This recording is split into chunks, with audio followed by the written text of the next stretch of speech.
মোবাইলে এত পরিমাণ অ্যাড চলে আসে, এই বিষয়টা নিয়ে কিন্তু অনেকেই বিরক্ত হচ্ছেন। মাঝে মধ্যে মনে হয় যে মোবাইলটাকে আর ব্যবহার করব না।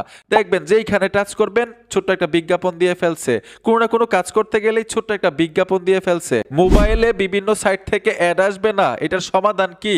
আসেন দেখে আসি।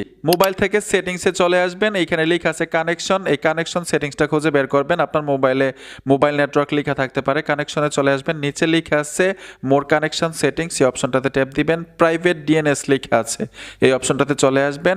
অটোমেটিক দেওয়া কিন্তু, আর এই সেটিংসটা করবেন মোবাইলে ইন্টারনেট কানেকশন থাকা অবস্থায়, না হলে কিন্তু সেভ হবে না। নিচে অপশনটাতে ট্যাপ দিবেন, এখানে লিখতে হবে dns.adguard.com, এই লেখাটা এখানে লিখতে হবে। আমি স্ক্রিনেও দিয়ে রাখবো লেখাটা, দেখে থেকে লিখে নেবেন, তারপর সেভ করে দিবেন। এই যে দেখুন সেভ হয়ে গেল। এখন কিন্তু আপনার মোবাইলে বিভিন্ন সাইট থেকে অল্প পরিমাণ অ্যাড শো করবে, তবে ইউটিউব এবং ফেসবুক কিন্তু সম্পূর্ণ আলাদা। বন্ধুরা, ভিডিওটা দেখে যদি একটু উপকার হয়ে থাকে অবশ্যই সাথে থাকবেন। দেখা হবে নতুন ভিডিওতে। আল্লাহ হাফেজ।